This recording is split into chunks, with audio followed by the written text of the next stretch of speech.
Real talk lang to my man. Meron kang bars pero broke ka pa rin. Ano to? ALK, A4K. Aroma, Solid, Yorme, Isko, babalik ka na. Okay, thank you nag-abala pa kayo. Anyway, maraming salamat. At alam ko, masasakit na mga binti ninyo. At mukhang hindi pa rin kayo kumain. Nakakagutom yung amoy. Idol naman natin si Panchito sa si Dolphy. Amuyin nyo na lang. Maraming salamat sa inyo.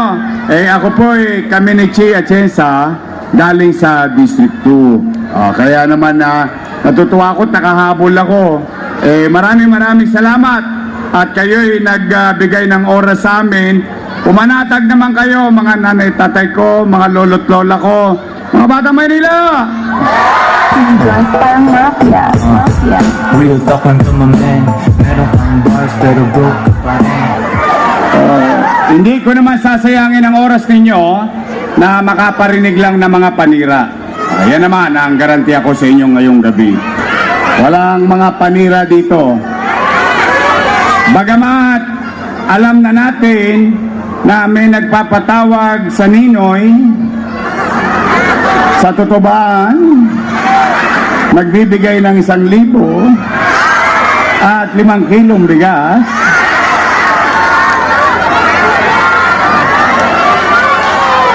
Kunin nyo, sayang din. Unang-una, hindi nyo naman hilingi yun. Inimbitahan kayo. Yung mga taga-Roma, sinasakay pa nga sa bus papuntang Ninoy sayang din naman, di ba? 1 bulig din yun. 5 kilong bigas. Kaya lamang, ako ang kanilang almusal, tanghalian, at hapunan. Yung isa naman, nakisali pa. Ginawa kong pulutan. Pero ito i-address ko ito sa medyo may edad na. Yung mga nanay, tatay ko, mga lolo't lolo. Kasi kayo makakaalala nito Kasi nagtataka ko, mukhang ibang-iba ang eleksyon ngayon. Bakit? Nay, tay, ngayon lang ako nakakita, ewan ko kung maalala ninyo na yung incumbent o nakaupo o re-electionista, madalit salita, mas madaling maintindihan, sinisiraan yung challenger. Di ba sa normal na eleksyon, yung challenger babatikusin yung nakaupo? Tama mali? Nandadalaitin. Halos mapatig na yung pinagtataka ko rin, bakit hindi na lang sila mag-report sa taong bayan kung anong ginawa nila? Tama mali? Kasi ang taong naninira kasi walang nagawa. Tama ba? Parang yung kapitbahay mo, ikaw, gigising ka sa umaga, mag-aayos ka, maglalagay ka ng mga koloretes. Bakit? Papasok ka sa trabaho kasi meron kang gagawin. Tama mali? Yung kapitbahay mong tambay, may masabi lang. Tama ba?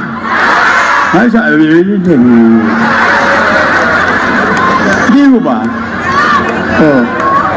Tapos nagulat din ako na, Chairman, noong October 9, matapos namin mag-file lahat ng candidacy, unang araw, siningil kagad ako ng utang na loob. Ako daw walang utang na loob. Nalulungkot ako. Bakit?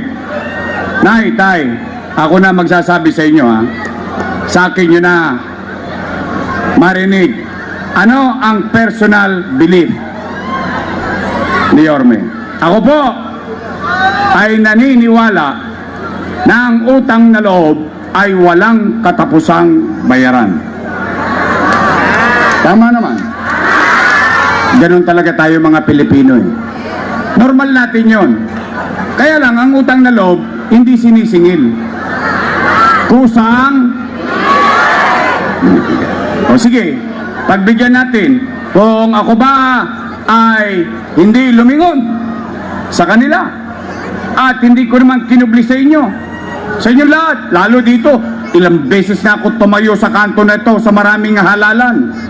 Ano sinasabi ko? Malaki ang utang na loob ko kay Danny Lacuna. Ngayon, nilingon ko ba?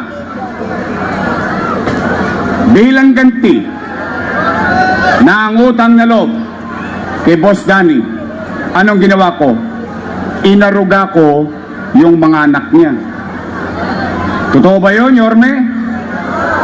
Lalong-lalo na yung mga chairman dito, alam na alam ito. For 20 years, inalagaan ko sa maliit kong kakayanan na itaguyod yung mga anak ni Boss Danny bilang pagganti ng utang na loob kay Boss. O tingnan natin ha, tayo po ang humusga. Basta tayo dito, ano lang tayo dito, real talk lang tayo, real talk lang. Drive parang mafia. Mafia. Real talk lang to my man. Meron kang bars pero broke ka pa rin. Race cars. Totoo ba? Una, Philip Lacuna. Nakaupo? Nakaupo. Lay Lacuna. Nakaupo? Nakaupo. Dennis Lacuna. Nakaupo? Pangapat, asawa ni ate. Yung head ng MHD. At may awa ang Diyos, pag nakabalik ako, yun ang una kong tatanggalin. Bakit? Dahil ako'y galit sa kanya? Hindi. Dahil pinahirapan niya yung mga nanay ko, yung mga tatay ko, yung mga lolo't lola ko, magpapacheck up lang sa health center, kailangan naka-online schedule pa.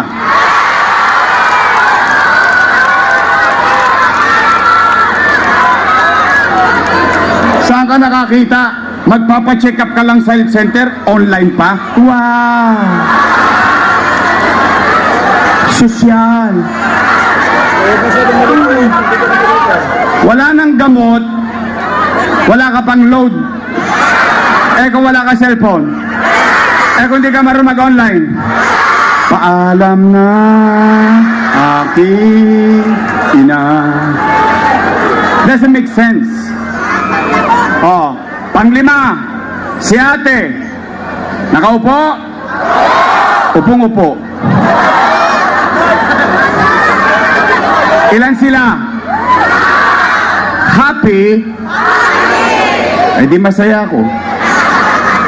I swear to God. Bakit ako masaya? Yung hindi napagtagumpayan ni Boss Danny sa tulong nating lahat na pagtagumpayan ng kanyang mga anak. Ngayon, kung sila ay naging mabuti sa kanilang tungkulin o hindi, ay hindi po ko para humusga. Taong bayan ang maghuhusga dyan. Tama ba? Tanong, Yorme, bayad ka na ba ng utang na loob? Ang sagot, hindi pa. Bakit? Eh, ang paniwala ko nga, ang utang na loob ay walang katapusang bayaran. O, ang tanong, Yorme, magbabayad ka pa ba? Opo. Kaya lang nakikiusap lang ako sa kanila. Baka naman kung po pwede, sa ibang bagay na lang ako tumanaw ng utang na loob. Abay, bakit? Dahil may utang na loob din naman ako sa taong bayan eh. Kung wala ang Diyos at wala kayo, wala naman din ako sa kinilalagyan ko ngayon. Masama naman bang dinggin ko yung sigaw ng taong bayan? Eh, sigaw ng taong bayan siya sabi, bumalik.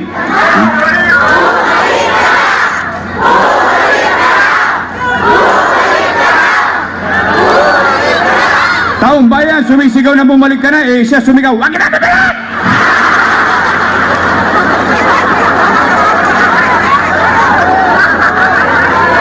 Napanood nyo? Napanood ko din eh. Kala ko mapapatig yung litid eh. Eh bakit sila nagagalit?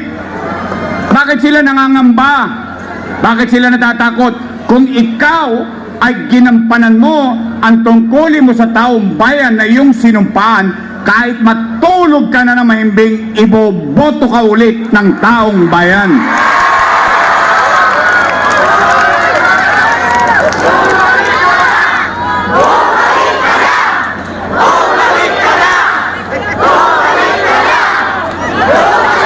Sigurado ba kayo dyan? Araw-araw, sinasabi, doon sa tutuban, doon sa patawag, 1,000, 5 kilo. Ano sinasabi? Si Yorme! Maraming iniwang... Kita ninyo, alam ninyo.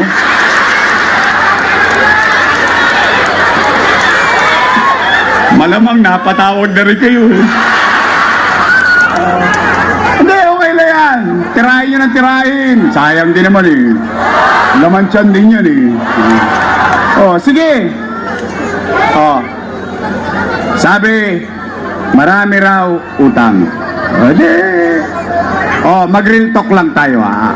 Amin lang kayo ha. Real talk lang tayo, real talk. Team Joyce parang mafia. Mafia. Real talk lang to my man.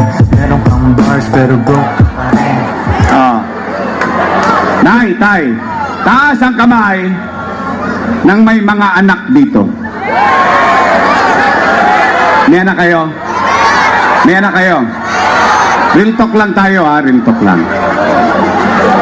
Kapag walang makakain ang inyong anak, gagawa niyo ng paraan?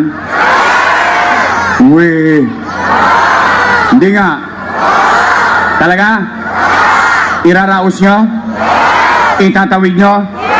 Gagawin nyo ang lahat? O, ganun din ang ginawa ko bilang ama ng 2 milyong Manileño noong panahon ng pandemya.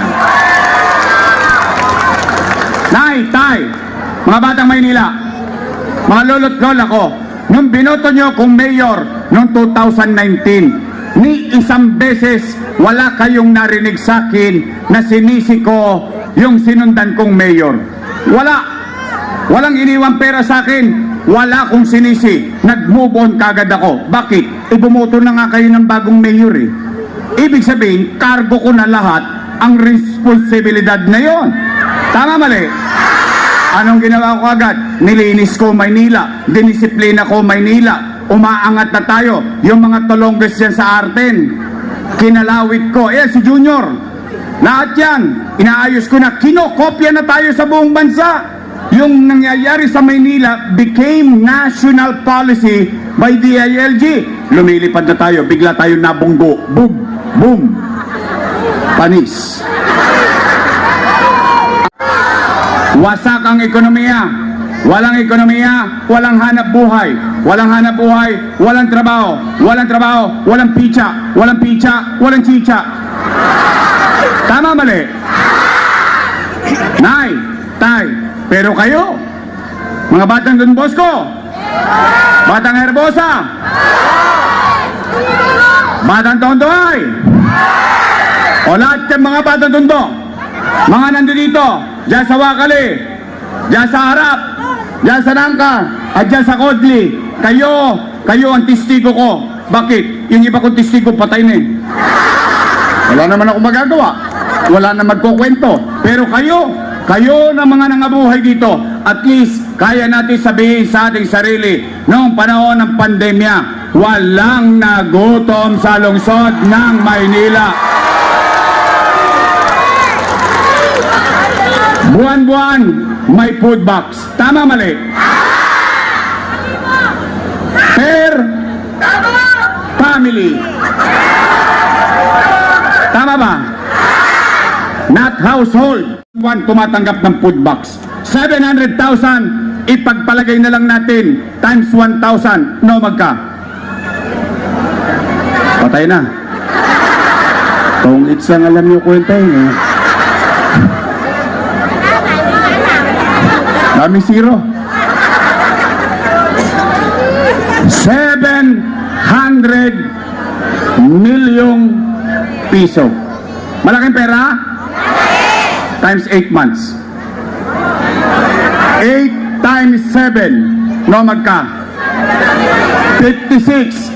5.6 billion. Tama, mali?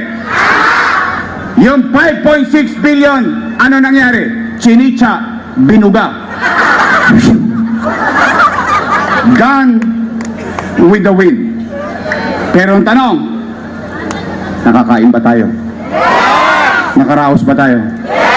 Nagkaroon ba tayo ng kapanatagan habang may pandemya kasi may gobyerno sa lungsod ng Maynila?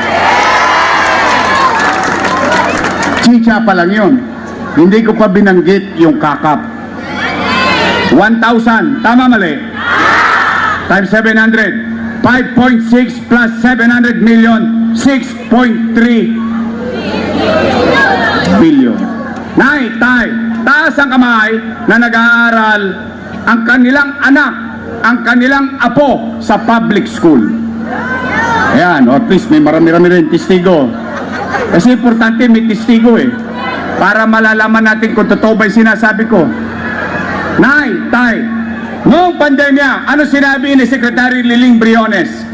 Cancel ang face-to-face classes. Walang klase. We will adapt to online learning. Ano ang pangamba ng tatay? Ano ang pangamba ng nanay? Tosgas na naman. Wala na nga akong trabaho. Wala na akong maengka. Bibili pa ako ng tablet. Ano nangyari sa Maynila? Bawat mag-aaral ng pampublikong paaralan sa elementary at high school may tablet sa Maynila. Tama ba? Natanggap nyo? Hindi lang tablet, may internet pa. Tama mali? Si ma'am, si sir, 10,300 teachers, 11,000 laptop, may internet pa. Si sir, si ma'am, walang tosgas, nakatawid tayong lahat at mga anak natin sa pag-aaral noong panahon ng pandemya. No, magka, 1 bilyong piso, tablet at laptop, 300 million pesos, internet pa lang. Nakatawid tayo? Nakaraos ang pag-aaral ng anak natin?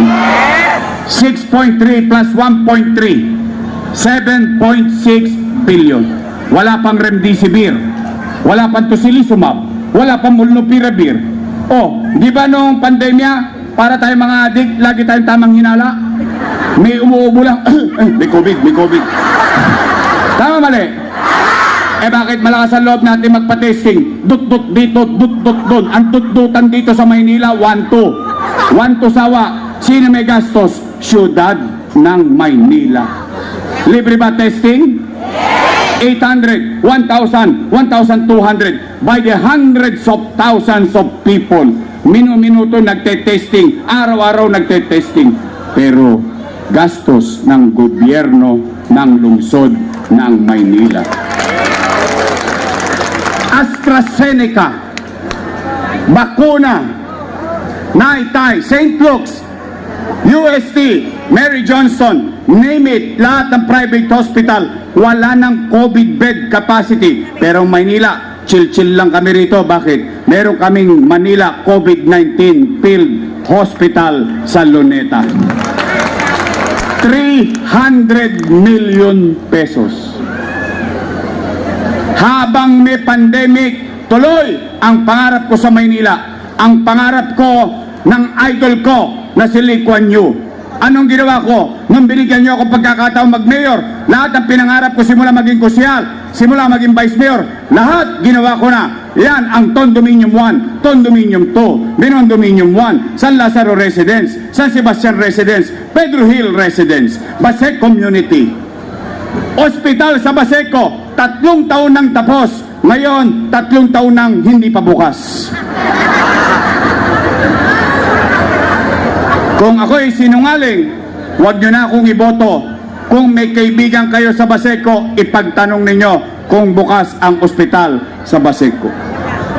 Naitay, 10-story fully air-conditioned, bagong ospital ng Maynila. May MRI machine, may CT scan machine, pero hindi pa nagamit ng mga batang Maynila yung MRI machine, CT scan machine. No, magka? 1 milyon? Hindi. 10 milyon? Hindi. by the hundreds of millions. Pero hindi napapakinabangan ng mga taga Maynila. Ano yan, drawing? Picture taking? Para sa tao yan eh. Tama ba? Hindi ako doktor. Sila ang doktor. Tama mali?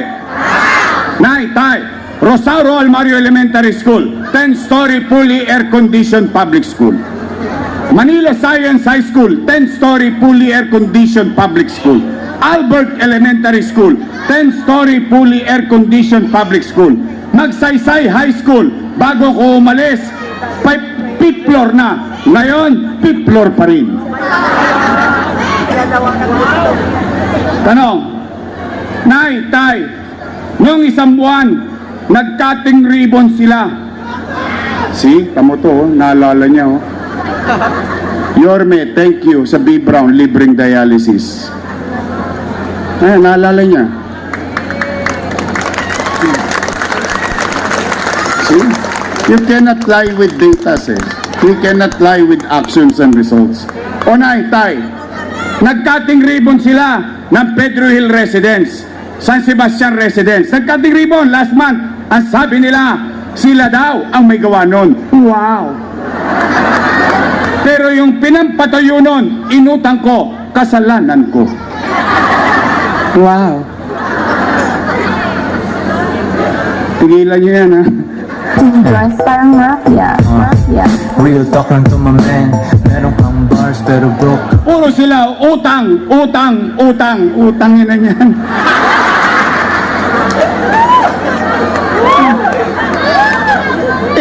Kailan ba ako nagkubli sa taong bayan? May pandemya. Nag-mayor ka eh. Paala ka pala eh. Pala desisyon kang gusto mo mag-mayor, no? May problema, tinuturo mo sa iba. Tama mali? Oh, ano sinabi ko? Natatakot ang tao nung magla-lockdown? Ang tao natatakot, nangangamba, baka sila'y mamatay sa COVID-19, baka sila'y maggutom sa COVID-19. Pero ano sinabi ko sa Facebook, hindi naman ako nagsinungaling. Hindi naman ako nagkubli sa gagawin ko. Ano sinabi ko? Mga nanay ko, mga tatay ko, mga lolo't lola ko, pumanatag kayo mga batang Maynila. Huwag kayong mag-alala. Huwag kayong mag-aalala. Pag ako, wala nang maibebenta, wala nang mautangan, nakita nyo tong relo ng City Hall, ipatatas ako to kay tambunting makaraos lang tayo.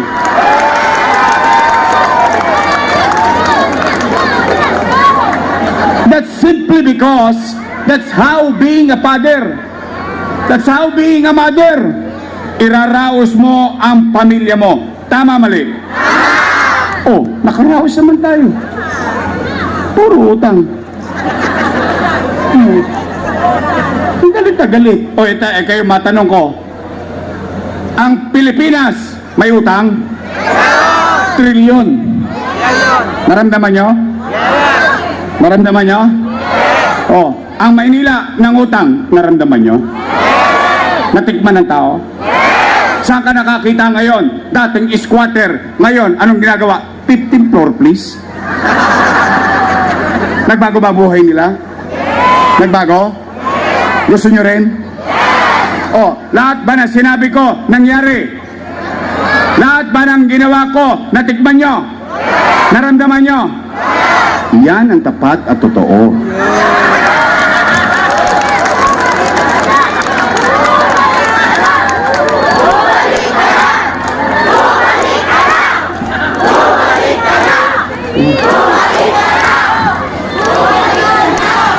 Sigurado ba kayo? Oh. O nay, tay, para hindi na lumalim ang gabi. Total, narinig nyo na. Saan kayo nakakita, inaakusahan, umaamin? Alam nyo bakit? At least, ito, ilang libo kayo rito. Magkikita rin tayo sa finals. Isa lang masasabi ko.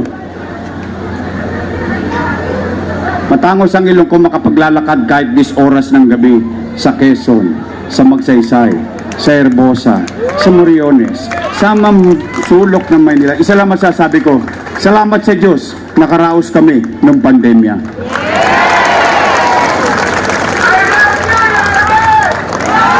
I love you too.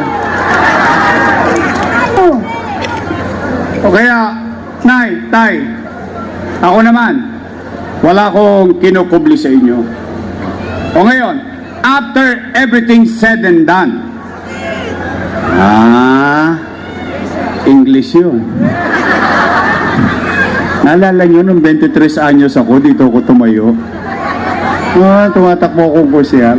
Salamat sa inyo, kahit batang-bata ako noon, binigyan nyo ako ng pagkakataon. Sana hindi ko kayo naipaya, mga taga-Tondo. O Nay, Tay, ngayon ko kayo ulit matanong, gusto nyo pa ba akong bumalik? Hindi nga. Baka sinacharot-charot nyo lang ako, ha? Ha? O, taas ka ang kamay na gusto akong bumalik? Wey! Talaga? Promise? O, sige, gagampanan niya tungkulin niya. Joaquin Dumagoso.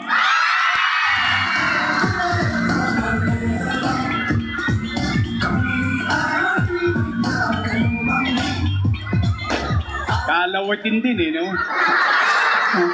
Sino ba dalaga rito?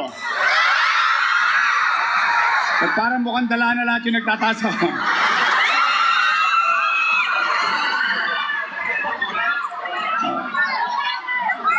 Ang ating mabait na congressman, may malasakit at masipag, Eric Jalisco.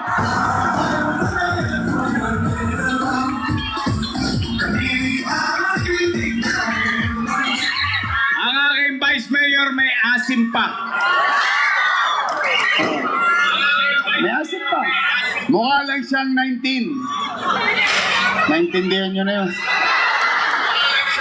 Siya po ay 43 anyos na. Pero, siya ay graduate. I love you. Pasensya na, mga batang Maynila. Tatanda din kayo. Una-una lang yan. Pero alam mo yung... Pero alam mo yung pakiramdam na bata ka? Yung mapangiti mo lang yung matanda sa loob ng bahay. Yung maparamdam mo lang sa kanya na mahalaga pa siya, importante pa siya. Kaya kayo mga bata rito, habang buhay ang nanay niyo, habang buhay ang tatay ninyo, mga lolo't lola ninyo, lambingin nyo na. Kasi konti na lang ang birthday nila. You never know eh. Bata nga, namamatay eh. Tama, mali. Pero habang nabubuhay sila dito sa Maynila o sa buhay natin, ibigay nyo ng lahat ang pagpapahalaga at pagkalinga sa kanila. O Nay, Tay,